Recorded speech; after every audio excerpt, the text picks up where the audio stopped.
What's up, guys? It's me, Cloud, coming at you with a video. Uh, so for today's topic, I'm gonna do a review of a game that I have liked ever since when I first saw it when I was like in middle school. If you already looked at the thumbnail of the video or the title of the video, you probably already guessed it. But for the people that just clicked on the video like immediately when they saw it, uh, the game that I am talking about is Kingdom Hearts. Now, I don't know if you can currently see it, but if you can see it, applause to you. But since camera quality is kind of rough right now, yeah, it's okay. So, but yes, the game that I'm talking about is Kingdom Hearts. Now, this is there are of course, some reasons why I like Kingdom Hearts. You know, uh, First, let me talk a little bit about it. Kingdom Hearts is a fantasy action. I would consider fantasy action type game, and it's actually a pretty cool game. The main character in the game is called Sora. He throughout the series, but throughout the series is Kingdom Hearts 1, 2, and 3, where Sora is the main protagonist in this game along with some other characters, but we'll talk about them in a minute. So Sora, which is the main protagonist, he comes from this island called Destiny Island, to where that is his home. It's weird that we don't know who his parents are, but it's okay. But yeah, Sora comes from this island which is called Destiny Island. It has a bunch of inhabitants, including some Final Fantasy Final Fantasy characters. Now, I can't remember their names on the top of my head, but I'll probably link it down in the description. Put it down in the description. My fault. But yes, the Sora comes again from this island called Destiny Island, and he has two main important friends and with him on his island, which their names are Kairi and Riku. Now, Kairi and Riku play a huge part in the whole Kingdom Hearts series, but again, we'll talk about that later in the video. So Kairi, Riku, and Sora are on the island. And, they're trying to figure out a way to build a ship and to get off the island so they can be able to venture and see other places and new places instead of where they are at. During the course of the events, a huge black storm comes, and it's full of these monsters that, of course, you don't know. Of course, you don't know immediately in the game, but these monsters are called Heartless. At the time, Sora had to fend them off with whatever they had, but since he figured out that, hey, I can't defeat these monsters, I just have to run away and go see where Riku is, which is at the place where there's like a huge tree that's leading to the right side, and he goes up there to see it and say, hey, Riku, we need to get off this island. But Riku turns around and he holds out his hand, saying, "Come join me and join the darkness," and everything like that. Fast forwarding after the events of that, Sora goes off on this amazing journey to where he meets two Disney people, which are called Donald, who are called Donald and Goofy, and they are also a part of basically the first, second, and third game. But I'm not going to be talking about the whole events of the first, second, and third game because the story of it is kind of big, it's kind of large, and of course it's split into three parts. And there's still more story along the way because it's spread out throughout a whole bunch of different games. But continuing on the main topic of Kingdom Hearts 3. So, of my rating and my thoughts of Kingdom Hearts 3. Kingdom Hearts 3 is, to me, is a very good. It's a very good game. It's actually a pretty good game made by Square Enix, which is the creator of Kingdom Hearts. If you didn't know, for the people that didn't know, but I know a lot of people know who made Kingdom Hearts because it's quite obvious. But yes, So throughout the game, I've enjoyed pretty much enjoyed everything through the combat, through the story, and through and basically throughout all the characters too, and seeing the development of all the characters. One of the main ones is being, of course, Sora. Well, actually, let me change that. One of them, of course, being Riku. Now, Riku has a history of going into the darkness, which is basically the evil side, of course, which goes against the light. But we'll get into that topic later. But Riku has basically the most what I call character development, or what people call character development.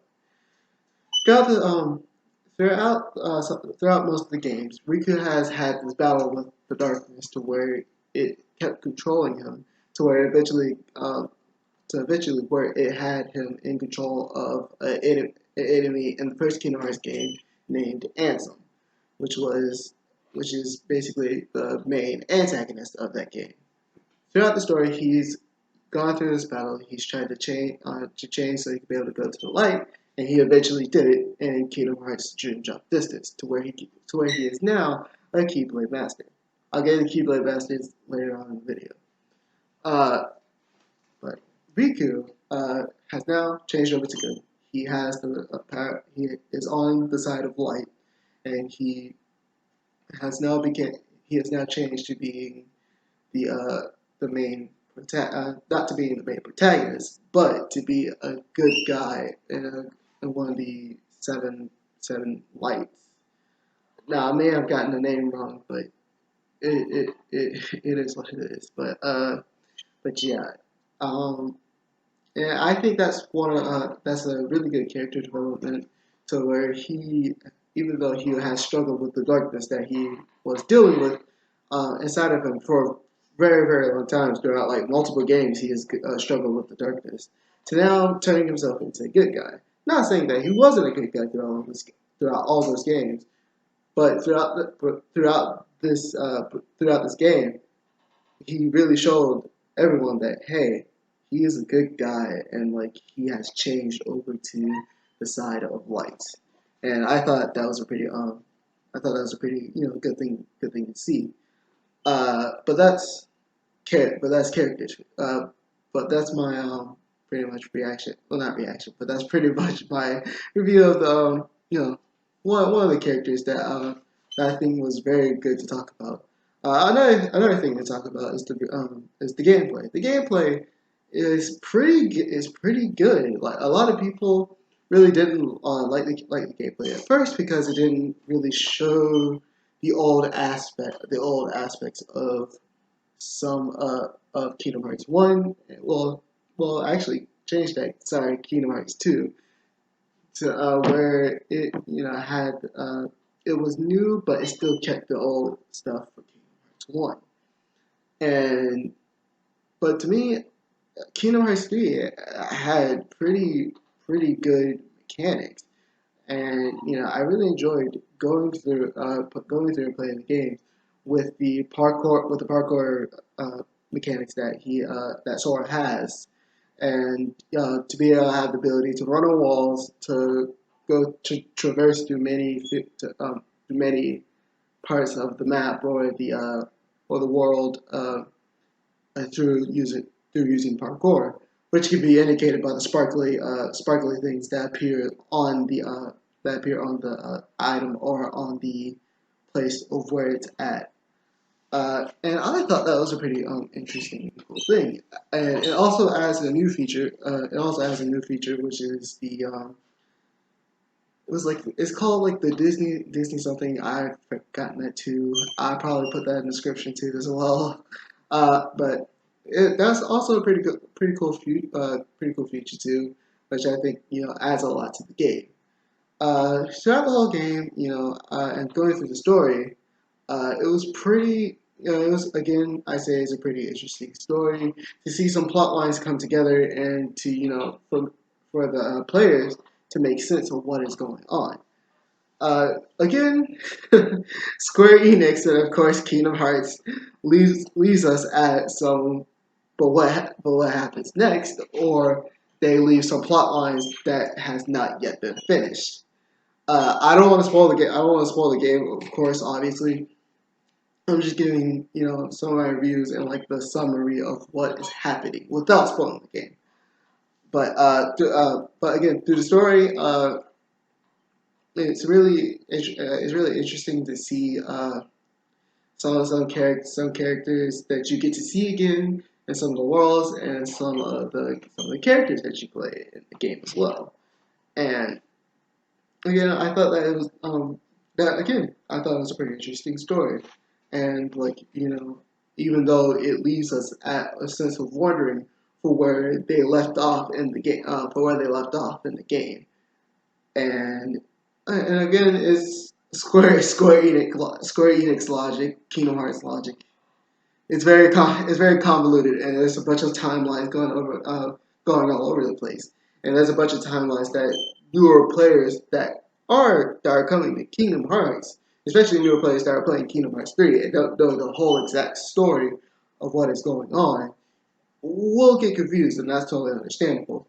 Uh, I'm not suggesting that you should buy some of the older games, even though some of them are on the PS4, which I currently have, or I think the Xbox One, which I think they have Kingdom Hearts 1.5 remix and 2.5 remix, which still gives the same story of both 1 and 2. It's just they have added some features to it as well, but still gives you the same story, so you can be able to caught up. And another thing, you would have to buy like a DS or like a PSP, or even put the stuff on your computer like ROMs or ROMs. Sorry, and you would have to put it on your computer so you could be able to play some of the games. Play some of the games in order to understand the story of what's going on. You even have to buy an app on your phone. You even have to buy an app on your phone just to play a story that was from a long, long time ago that still relates to Kingdom Hearts.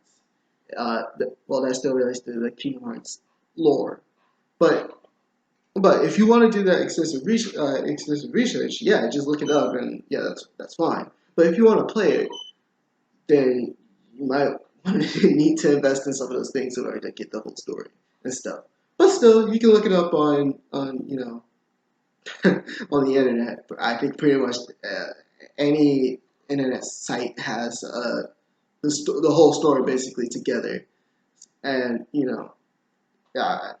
that's pretty helpful too. Plus, they even tell you in Kingdom Hearts. Plus, they even tell you in Kingdom Hearts 3.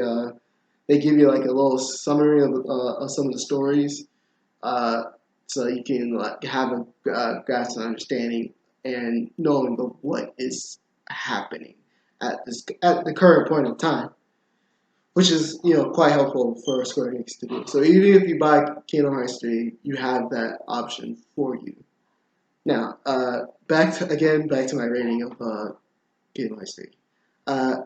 Again, I say Kingdom Hearts 3 is a really good game. I really suggest that new players of Kingdom Hearts should buy it because, again, it's pretty cool and it's pretty enjoyable. A good story, a lot of good characters. They bring in Disney characters that that a lot of people wouldn't know. If you don't watch Disney, it's gonna be a weird game for you. But for the people that watch Disney too, and that likes anime guys and girls, too as well, with a mixture of Final Fantasy too. It's a really great game, great game to buy if you are new into Kingdom Hearts. But I forgot to actually give my rating. But my whole overall rating for Kingdom Hearts 3 is, to me, a 9.5 because I love Kingdom Hearts. It's one of my favorite games. But that's my rating of it. It'll be like a 9.5 to 9.5 or 9. Because some things are kind of still shaky with a little shaky with it and stuff like that. But I still love it regardless. But yeah, that's my whole review of Kingdom Hearts 3. I hope you guys enjoy the video. I promise I'll bring better quality videos. better quality video soon, and I would have good editing software sooner or later. But anyway, guys, thank you for watching my video. Make sure to subscribe, like and subscribe if you like the content that I'm putting out. Anyway, guys, have a good one, and I'll catch you guys later. Take care.